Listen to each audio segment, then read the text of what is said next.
ఆ తర్వాత ప్రాజెక్టుల ఊసులేదు.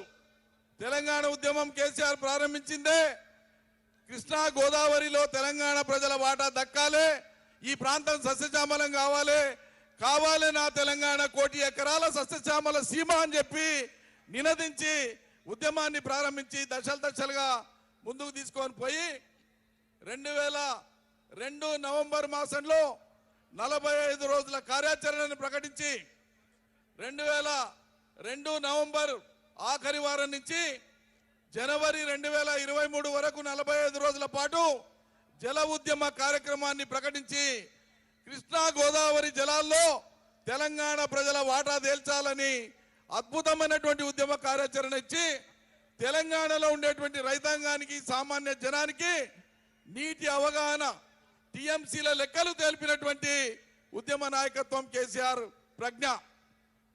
ఆ తదనంతరం ఉద్యమ ప్రస్థానం అంతా మనకు తెలిసిందే, మీరంతా భాగస్వాములే, అదంతా చరిత్ర.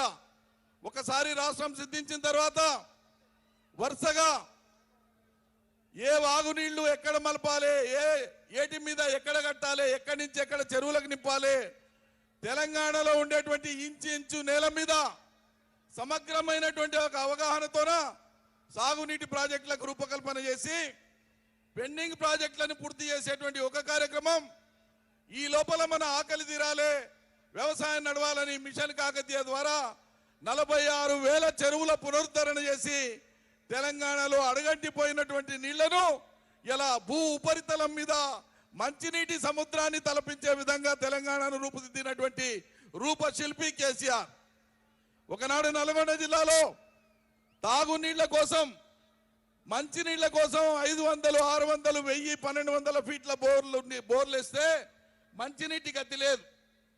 అటువంటి దుస్థితి. ఫ్లోరోసిస్ బాధ తెలిసిందే. ఒక్క నల్లగొండనే కాదు, నల్లగొండకు ఆనుకొని ఉన్నటువంటి ఉమ్మడి పాలమూరు జిల్లాలోని కల్వకుర్తి, అచ్చంపేట, పార్ట్స్ ఆఫ్ కొల్లాపూర్ ఇదంతా కూడా ఫ్లోరోసిస్ బాధాగ్రస్తులే, మంచినీటి కోసం తప్పించినటువంటిదే. ఇలా తెలంగాణలో ఒకనాడు నీళ్లు గతిలేని మంచినీళ్లు, శుద్ధమైన ఆరోగ్యవంతమైన నీళ్లు గతిలేని తెలంగాణలో ఈరోజు మిషన్ కాకతీయ ద్వారా అద్భుతమైనటువంటి రీతిలో ఇంటింటికి మంచినీళ్ళు ఇచ్చి ప్రజల గొంతు తడపడమే కాదు ఆరోగ్యాన్ని మెరుగుపరిచినటువంటి ఆధునిక పాలకుడు, గొప్ప దూరదృష్టి ఉన్నటువంటి పాలకుడు కేసీఆర్. కేంద్ర మంత్రిత్వ శాఖ పార్లమెంటులో ఇచ్చినటువంటి జవాబులో భారతదేశంలో ప్రతి ఇంటికి నీళ్ళు ఇచ్చేటువంటి ఏకైక రాష్ట్రం ఏది అంటే తెలంగాణని కేంద్ర మంత్రి పార్లమెంట్లో ప్రకటించే విధంగా ఇలా తెలంగాణకు మంచినీళ్ళు ఇచ్చిన ఘనత కేసీఆర్ది. కృష్ణానది మీద, గోదావరి నది మీద అవసరమైనటువంటి చోట నీళ్లను తీసుకొని రాష్ట్ర వ్యాప్తంగా మంచినీటి సమస్యను శాశ్వతంగా పరిష్కారం చేసి ఒక ఆధునిక నవీన జీవితాన్ని ప్రజలకు ఇచ్చినటువంటి ప్రజ్ఞ కేసీఆర్. సాగునీటి ప్రాజెక్టుల కోసం రూపకల్పన చేసి ఒకవైపు పెండింగ్ ప్రాజెక్టులను పూర్తి చేసి లక్షలాది ఎకరాలకు నీళ్లు ఇస్తూ పంటలు పండిస్తూ ఆ పంటలకు పెట్టుబడి ఇచ్చి కరెంట్ ఇచ్చి నీళ్లు ఇచ్చి ఆఖరికి పండిన పంటలను కొనుగోలు కూడా చేసినటువంటి ఘనత కేసీఆర్ సర్కార్ది. ఈరోజు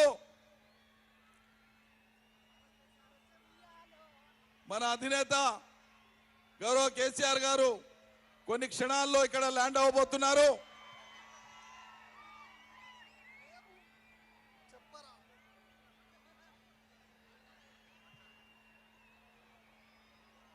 కొత్త ప్రాజెక్టులను తలపెట్టి పాత ప్రాజెక్టులు మొత్తం తెలంగాణ అవసరాలను తీర్చవు కాబట్టి కొత్త ప్రాజెక్టులను తలపెట్టి వాటి కోసం నీటి కేటాయింపుల కోసం కేంద్ర ప్రభుత్వం దగ్గర మన వాదనను ఎప్పటికెప్పుడు వినిపిస్తూనే న్యాయబద్ధంగా రేపు తేలేటువంటి నీళ్లు ఎన్నిదేళ్ళ అందుకు పరిమితమైనటువంటి పద్ధతిలోనే ప్రాజెక్టులకు రూపకల్పన చేసి ఈరోజు డిండి కానీ మునుగోడు దేవరకొండ ప్రాంతాలకు ఇచ్చేటువంటి ప్రాజెక్టు కానీ పాలమూరు రంగారెడ్డి కానీ ఉత్తరాన గోదావరి నది మీద కాళేశ్వరం కానీ మరి కాళేశ్వరాన్ని పూర్తి చేసుకున్నాం.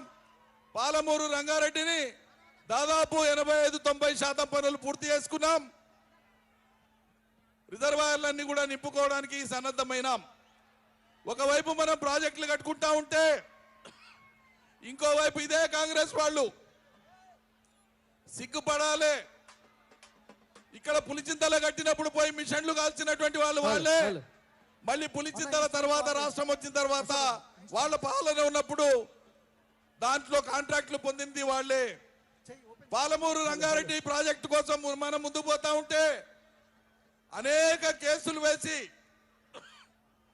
పాలమూరు రంగారెడ్డి ప్రాజెక్టు జాప్యం కావడం కోసం కారణమైంది కాంగ్రెస్ పార్టీ.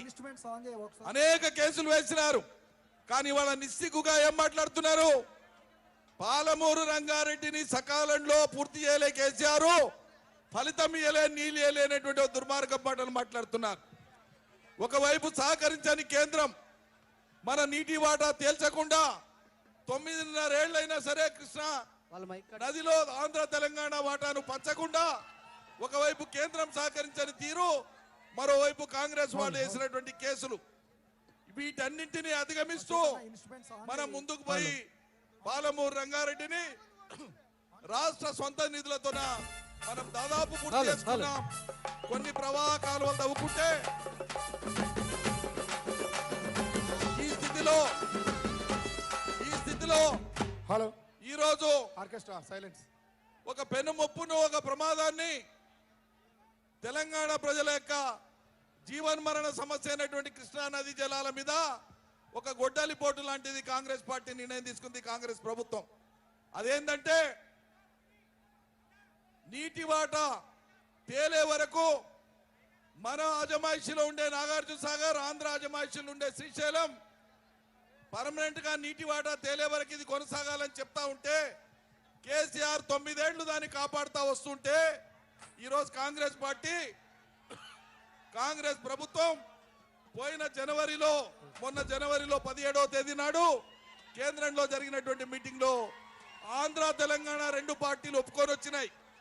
ఏం ఒప్పుకొని వచ్చినాయి? ఈ కృష్ణా ప్రాజెక్టులను వాటి కింద ఉండే మొత్తం అవుట్లెట్స్ ని కేఆర్ఎంబి పరిధికి ఇవ్వడానికి, మన రాష్ట్రం యొక్క హక్కుల్ని వాళ్ళ చేతిలో పెట్టడానికి అంగీకరించి సంతకాలు పెట్టేసి వచ్చినారు. ఇవాళ సంతకాలు పెట్టిందే గాక మేమేం పెట్టలేదు, కేసీఆర్ అంగీకరించిండని చెప్పి వైపు మాట్లాడుతూ మళ్ళీ వాళ్ళ శాసనసభలో ఏ రకంగా మళ్ళీ తీర్మానం పాస్ చేస్తారు. ఒకవేళ కేసీఆర్ అప్పగించి ఉంటే మీరు శాసనసభలో తీర్మానం ఎందుకు చేయవలసి వస్తుంది?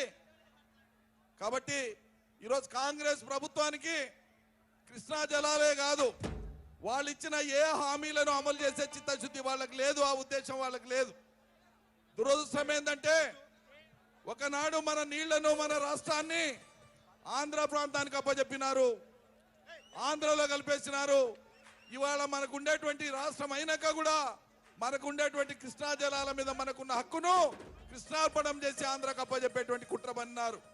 దీన్ని బహిరంగపరిచి తేటతెల్లం చేసి ప్రజల్లోకి తీసుకుపోవడం కోసమే మరోసారి జల ఉద్యమానికి శ్రీకారం చుట్టడానికే ఇవాళ నల్లగొండ వేదికగా ఈ శంఖారావాన్ని మోగించడానికి కేసీఆర్ గారు మరోసారి మీ ముందుకు వస్తున్నారు. పెద్ద ఎత్తున మీరందరూ కూడా స్వాగతించి సభను దిగ్విజయం చేయవలసిందిగా ప్రార్థిస్తున్నారు.